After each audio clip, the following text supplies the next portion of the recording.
എല്ലാവർക്കും സ്വാഗതം. ഈ റിവ്യൂ ഇഷ്ടപ്പെടുവാണെങ്കിൽ ഒന്ന് ലൈക്ക് ചെയ്തും സബ്സ്ക്രൈബ് ചെയ്തും സപ്പോർട്ട് ചെയ്യണേ.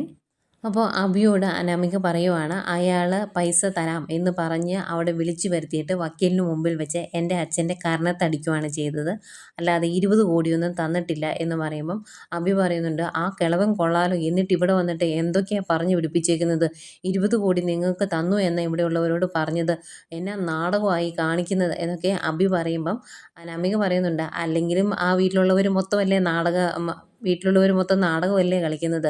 മൂത്ത ഏട്ടന് കല്യാണത്തിന് മുമ്പേ ഒരു കുഞ്ഞുണ്ടായി, അതുപോലെ ഇളയവൻ ഈ രീതിയിൽ, അതുകൊണ്ട് പറഞ്ഞിട്ട് കാര്യമൊന്നുമില്ല. ഏതായാലും ഇത് വെറുതെ വിടാൻ ഞങ്ങൾ ഉദ്ദേശിച്ചിട്ടില്ല, എല്ലാത്തിനെയും കോടതി കയറ്റാൻ തന്നെയാണ് ഞങ്ങൾ തീരുമാനിച്ചേക്കുന്നത് എന്ന് പറയുമ്പം അഭി പറയുന്നുണ്ട്, ഇതൊരു നല്ല അവസരമാണ് മോളെ, അവൻ്റെ ഒപ്പം തന്നെ അവൻ്റെ മുത്തച്ഛനെയും ജയിലിൽ കയറ്റാനുള്ള ഒരു നല്ല അവസരമാണ്, ഇത് കളഞ്ഞു കുളിക്കരുത്, നിങ്ങൾ ഇതുമായിട്ട് മുന്നോട്ട് പോകണം എന്ന് പറയുമ്പോൾ ഉറപ്പായിട്ടും പോകും എന്നൊക്കെ പറഞ്ഞിട്ടാണ് രണ്ടുപേരോട് ഫോം വയ്ക്കുന്നത്. ഫോം വെച്ച് കഴിയുമ്പോഴേക്കും വേണു പറയുന്നുണ്ട് അനാമികയോട്, ഏതായാലും അഭി നമ്മുടെ കൂടെ നിൽക്കുന്നതുകൊണ്ട് അവിടെ നടക്കുന്ന തീരുമാനങ്ങളൊക്കെ നമുക്ക് അറിയാൻ പറ്റും. പിന്നെ വക്കീലും നല്ല ദേഷ്യത്തിലാണ്, വക്കീലിന് മുമ്പിൽ വെച്ചല്ലേ എന്നോട് ഈ തോന്നിയവാസം അങ്ങേര് കാണിച്ചത്, അതുകൊണ്ട് അയാളെ ജയിലിൽ കയറ്റും എന്നൊരു വാശിയിലാണ് വക്കീല് എന്ന് പറയും. എന്നിട്ട് പറയുന്നുണ്ട് അതിൻ്റെ കൂടെ, അങ്ങനെ ഒരു സന്ദർഭം വരും, ആദ്യത്തെ കോടതി കഴിഞ്ഞ് കഴിയുമ്പം പുറത്ത് വിളിച്ച് നമ്മളോട് സെറ്റിൽമെൻറ്റിന് അവർ വരും, അന്നേരം ഞാനൊരു 50 കോടി അങ്ങ് ചോദിക്കുമെന്ന് പറയുവാണ്. അന്നേരം അനാമിക പറയുന്നുണ്ട്, വെറുതെ സ്വപ്നം കാണണ്ട, ഇതുവരെ കണ്ട സ്വപ്നങ്ങളൊന്നും ഫലിച്ചിട്ടില്ല എന്ന് പറയുമ്പം വേണു പറയുന്നുണ്ട്, അങ്ങനെ ഫലിക്കാത്തതിന് കാരണം നീ ഒറ്റ ഒരുത്തിയാണ്. നീ അവിടെ ചെന്നതിന് ശേഷം ആ അനിയോട് കുറച്ച് സ്നേഹത്തോടെ നിൽക്കുമായിരുന്നെങ്കിൽ, അല്ലെങ്കിൽ അങ്ങനെ നിൽക്കുന്നുണ്ടെന്ന് ബാക്കിയുള്ളവരെ ഒന്ന് ബോധ്യപ്പെടുത്തുമായിരുന്നെങ്കിൽ എന്തെങ്കിലുമൊക്കെ കിട്ടിയേനെ, നീ ചോദിക്കുന്നതൊക്കെ അവർ തന്നേനെ, അതിന് ശേഷം അടിച്ചു പിരിയായിരുന്നല്ലോ, അത് നീ ചെയ്തില്ല, ഇനിയിപ്പം ഇങ്ങനെ എന്തെങ്കിലും മേടിച്ചെടുക്കാൻ നോക്കാം, അതേ സാധിക്കുകയുള്ളൂ എന്നൊക്കെ പറയുന്നുണ്ട്. അന്നേരം രേവതി ചോദിക്കുന്നുണ്ട്, ആ വക്കീലിനെ കൊണ്ട് ഇതൊക്കെ നടക്കുമോ എന്ന് ചോദിക്കുമ്പോൾ, ആ വക്കീൽ ചെയ്യാം എന്നാണ് പറഞ്ഞത്, പിന്നെ നമ്മൾ ഒരു രീതിയിൽ മുന്നോട്ട് പോകുമ്പം അതിനെ തടയാൻ വേണ്ടി അവരും എന്തെങ്കിലുമൊക്കെ ചെയ്യുമല്ലോ, അതുകൊണ്ട് എന്തെങ്കിലുമൊക്കെ സാധിച്ചാൽ മതിയായിരുന്നു എന്നൊക്കെ പറയുന്നുണ്ട്. ഇപ്പം അവരുടെ ആ കോൺഫിഡൻസ് ഒരു പൊടിക്കങ്ങ് താന്നിട്ടുണ്ട്, എന്നാലും മുത്തശ്ശൻ സഹിതം ജയിലിൽ കയറ്റുമെന്ന് പറഞ്ഞാണ് 3 പേരൂടെ നിൽക്കുന്നത്. പിന്നീട് അനന്തപുരിയാണ് കാണിക്കുന്നത്. അവർക്ക് ആ 20 കോടി വേണുവിനൊക്കെ കൊടുത്തതിൽ നല്ല സങ്കടമുണ്ട്, എന്നാലും ആദർശ് പറയുന്നുണ്ട്, 20 കോടി കൊടുത്തു, ഇനി അവൻ്റെ പേരിൽ എന്തെങ്കിലുമൊക്കെ കേസുണ്ടെങ്കിൽ അത് നമുക്ക് കുത്തിപ്പൊക്കണം, അങ്ങനെ വെറുതെ വിടരുത് എന്ന് പറയുമ്പം നയന പറയുന്നുണ്ട്, ആ കാര്യങ്ങളൊക്കെ നന്ദു നോക്കിക്കോളും, അവളുടെ പേരിൽ കേസ് കൊടുത്തില്ല എങ്കിലും ഇതിലേക്ക് ചാനലിൽ കയറിയിരുന്ന് അവളുടെ പേര് വലിച്ചഴിച്ചതാണ് അനാമിക, അതിൻ്റെ ദേഷ്യം അവൾക്കുണ്ട്, അതുകൊണ്ട് അവൾ ഈ കാര്യങ്ങളൊക്കെ നോക്കിക്കോളൂ എന്ന് പറയുമ്പം ജാനകി പറയുന്നുണ്ട്, ഇതിനെല്ലാം കാരണം നിൻ്റെ അനിയത്തി തന്നെയാണ്, അവളാണ് ഈ പ്രശ്നങ്ങൾക്കെല്ലാം തുടക്കമിട്ടത് എന്ന് പറയൂ കേട്ടോ. അന്നേരം ദേവേനി പറയുന്നുണ്ട്, നീ നിൻ്റെ മരുമകളെ സപ്പോർട്ട് ചെയ്യുന്നത് ആദ്യം ഇങ്ങ് നിർത്ത്, ഇവിടെ നടന്ന കാര്യങ്ങളൊക്കെ നിനക്ക് അറിയാവുന്നതല്ലേ എന്ന് ചോദിക്കുക.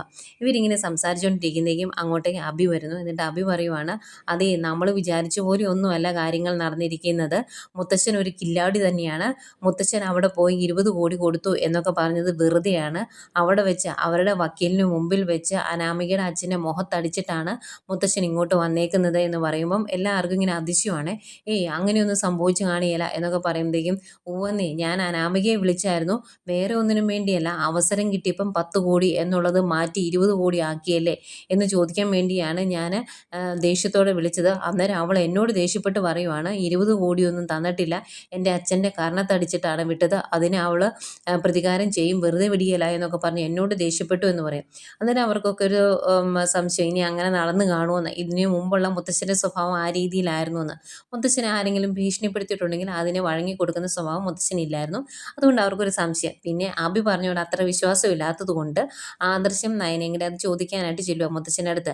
അപ്പോൾ ഈ സമയം ഇവരങ്ങ് ചെല്ലുന്നതിന് മുമ്പ് മുത്തശ്ശൻ ഈ കാര്യം മുത്തശ്ശിയോട് പറഞ്ഞായിരുന്നു. അന്നേരം മുത്തശ്ശി ചോദിക്കുന്നുണ്ട്, ഇനി അത് വലിയ പ്രശ്നമാവും, എനിക്ക് പേടിയാവുന്നുണ്ട് എന്നൊക്കെ പറയുന്നുണ്ടായിരുന്നു മുത്തശ്ശി. അന്നേരമാണ് ആദർശം നയനയും കൂടെ അങ്ങോട്ട് ചെല്ലുന്നത്.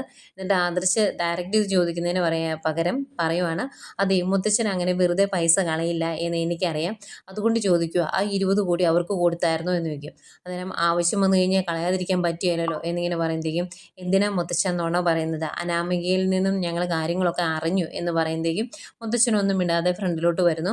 എന്നിട്ട് അവിടെ വന്നിട്ട് എല്ലാവരോടുമായിട്ട് പറയുവാണ്. ആദ്യമേ ജയനോട് പറയുന്നുണ്ട്, ഈ കുടുംബത്തിലെ മൂത്ത മകൻ നീയാണ്, ഇവിടെ എന്തെങ്കിലും പ്രശ്നം ഞാനില്ലാത്തപ്പം നടന്നിട്ടുണ്ടെങ്കിൽ അത് പരിഹരിക്കേണ്ടത് നീയല്ലേ എന്ന് ചോദിക്കും. അന്നേരം അവർ ചോദിക്കുന്നുണ്ട്, ഈ 20 കോടി കൊടുത്തില്ല എന്നുള്ള കാര്യം അച്ഛൻ എന്തിനാണ് മറച്ചു വെച്ചത് എന്ന് ചോദിക്കുമ്പം മുത്തച്ഛൻ പറയുന്നുണ്ട്, അതെനിക്ക് ദേവയാനിയോടുള്ള ദേഷ്യം കൊണ്ടാണ്. അവൾ എന്തിനാണ് ആ ക്രിമിനൽസിന് പൈസ കൊടുക്കാം എന്ന് പറഞ്ഞ് ഏറ്റത്, അതിൻ്റെ ആവശ്യം എന്തായിരുന്നു എന്ന് ചോദിക്കുമ്പം അച്ഛാ അത് അനിയുടെ കാര്യം ആയതുകൊണ്ടാണ് എന്ന് പറയും. അന്നേരം മുത്തച്ഛൻ പറയുന്നുണ്ട്, നമ്മൾ മറ്റുള്ളവരറിയാതെ ഒരുപാട് ദാനധർമ്മങ്ങൾ ചെയ്യുന്നുണ്ട്. പക്ഷേ ആ കൊടുക്കുന്ന പൈസയൊക്കെ അർഹതപ്പെട്ടവരുടെ കയ്യിലേക്കാണ് ചെല്ലുന്നത്. ഇവിടെ അങ്ങനെയാണോ സംഭവിക്കാനിരുന്നത് എന്ന് ചോദിക്കും. എന്നിട്ട് ആദർശനോടും പറയുന്നുണ്ട്, കമ്പനിയും കാര്യങ്ങളൊക്കെ നോക്കി നടത്തുന്നത് നീയാണ്. അതുകൊണ്ട് പറയുവാണ്, നമ്മൾ അധ്വാനിച്ചാണ് പൈസ ഉണ്ടാക്കിയത്. ആ പൈസ ആർക്കെങ്കിലും കൊടുക്കുന്നുണ്ടെങ്കിൽ അത് അർഹതപ്പെട്ടവരുടെ കയ്യിലേക്ക് കൊടുക്കാവുള്ളൂ. അല്ലാതെ കണ്ട ക്രിമിനൽസിനൊന്നും കൊണ്ട് കൊടുക്കരുത്. നിൻ്റെ അമ്മ ഒരു തെറ്റായ തീരുമാനം എടുത്തപ്പം നീ എന്താ അത് തിരുത്താതിരുന്നത് എന്ന് ചോദിക്കുമ്പം അതിന് അമ്മയുടെ കയ്യിൽ പൈസയുണ്ട്, ഞാൻ പിന്നെ പറഞ്ഞാലും കാര്യമില്ല, അതുകൊണ്ടാ എന്നും പറയും. അന്നേരം മുത്തച്ഛൻ പറയുന്നുണ്ട്, അങ്ങനെ പൈസ ഉണ്ടെങ്കിൽ അത് എത്തേണ്ട കൈകളിലേ എത്താവുള്ളൂ. ഇനിയിപ്പം ഈ കേസ് കൂടെ കൂട്ടി അവനങ്ങ് നടത്തട്ടെ, എന്താ സംഭവിക്കുന്നത് ഞാൻ നോക്കാം. എനിക്ക് വേണ്ടി എന്നെ അപമാനിച്ചപ്പോഴാണ് എൻ്റെ കൊച്ചുമകൻ അനാമികയുടെ കർണത്തടിച്ചത്. അവൾ ഇവിടെ ഉണ്ടായിരുന്ന സമയത്ത് അനിയെ എത്രമാത്രം കഷ്ടപ്പെടുത്തിയിട്ടുണ്ട് എന്ന് എനിക്ക് നന്നായിട്ട് അറിയാം. അതൊന്നും കണ്ടില്ല കേട്ടില്ല എന്ന് പറഞ്ഞ് നടക്കുമായിരുന്നു ഞാനും വസുന്ധരയും ഒക്കെ. അതുകൊണ്ട് എനിക്ക് വേണ്ടി എന്നെ അപമാനിച്ചതിൻ്റെ പേരിൽ ഒരാളെ അവൻ തല്ലിയിട്ടുണ്ടെങ്കിൽ അവൻ്റെ കൂടെ നിൽക്കേണ്ടത് ഞാനാണ്. അതുകൊണ്ടാണ് ഞാൻ അവളുടെ അച്ഛനെ തല്ലിയത്. ഇനിയിപ്പോൾ ഈ 2 കേസുകൾ ഒരുമിച്ചങ്ങ് നടക്കട്ടെ. ഇനിയിപ്പം ഇതിൻ്റെ പേരിൽ എനിക്ക് ജയിലിൽ കിടക്കേണ്ടി വന്നിട്ടുണ്ടെങ്കിൽ കൂടെ ഞാനും പോയി കിടക്കാം എന്നൊക്കെ പറയുന്നുണ്ട്. ഇതൊക്കെ കേട്ടുകൊണ്ട് നിൽക്കുന്ന ജാനകിക്ക് നല്ല ദേഷ്യം വരുന്നുണ്ട്. ജാനകിക്ക് ഇത് ഒട്ടും ഇങ്ങ് ഇഷ്ടപ്പെടുന്നുമില്ല കേട്ടോ. ഏതായാലും മുത്തച്ഛൻ്റെ തീരുമാനങ്ങളെല്ലാം അറിയിച്ചിട്ട് മുത്തച്ഛൻ അങ്ങ് പോയി കഴിയുമ്പോഴത്തേക്കും അജയൻ പറയുന്നുണ്ട്, ഈ വാശിക്ക് ശരിക്കും അനിയെ നന്ദുവിനെ കൊണ്ട് കല്യാണം കഴിപ്പിക്കുവാണ് വേണ്ടത് എന്ന് പറയുമ്പോഴത്തേക്കും ദേഷ്യം വരുന്നുണ്ട് ജാനകിക്ക്. ഇതിനൊക്കെ വേണ്ടിയല്ല ഈ കാര്യങ്ങളെല്ലാം ഇവിടെ വരെ എത്തിച്ചതെന്ന് ചോദിക്കുമ്പോൾ നീ മിണ്ടരുത് എന്ന് പറഞ്ഞാൽ ദേഷ്യപ്പെടും. പിന്നെ കാണിക്കുന്നത് നമ്മുടെ അനിയാണ്. അനി ഓരോ കാര്യങ്ങൾ ആലോചിച്ച് ഇങ്ങനെ സിറ്റ് ഔട്ടിൽ നിൽക്കുവാണ്. അന്നേരം മുത്തശ്ശൻ വന്നിട്ട് ചോദിക്കും, എന്താടാ ഇന്ന് കാമുകി വിളിച്ചില്ലേന്ന്. അന്നേരം അനി, കാമുകിയോ, എനിക്ക് കാമുകിയോ ഒന്നുമില്ല എന്ന് പറയുമ്പം പിന്നെ നീ സ്നേഹിക്കുന്ന പെൺകുട്ടി നിൻ്റെ ആരാ എന്ന് ചോദിക്കും. അന്നേരം മുത്തശ്ശൻ എന്താ ഇങ്ങനെയൊക്കെ സംസാരിക്കുന്നത് എന്ന് ചോദിക്കുവാണ്. അന്നേരം മുത്തശ്ശൻ പറയുന്നുണ്ട്, ഏതായാലും അനാമിക നിൻ്റെ ജീവിതത്തിൽ നിന്ന് ഇറങ്ങിപ്പോയി, ഇനിയിപ്പോൾ അത് ഡിവോഴ്സ് ആകും. അങ്ങനെ ഡിവോഴ്സ് ആയിട്ടുണ്ടെങ്കിൽ പിന്നെ നിൻ്റെ ആഗ്രഹങ്ങൾ സാധിച്ചു തരാനാണ് ഞാനും മുത്തശ്ശിയും കൊണ്ട് തീരുമാനിച്ചേക്കുന്നത് എന്ന് പറയുമ്പോഴേക്കും ഭയങ്കര സന്തോഷമാവുകയാണ് എനിക്ക്. മുത്തശ്ശൻ എന്താ ഉദ്ദേശിക്കുന്നത് എനിക്ക് കറക്റ്റ് അങ്ങ് മനസ്സിലാകുന്നില്ല എന്ന് പറയുമ്പം നീ പേടിക്കൊന്നും വേണ്ട, നീ ഉദ്ദേശിക്കുന്നത് നിൻ്റെ മനസ്സിലുള്ള ആഗ്രഹങ്ങൾ തന്നെയാണ് ഞങ്ങളും മുന്നോട്ട് കൊണ്ടുപോകാൻ ശ്രമിക്കുന്നത് എന്ന് പറയുന്നതും ഭയങ്കര സന്തോഷം എനിക്ക്.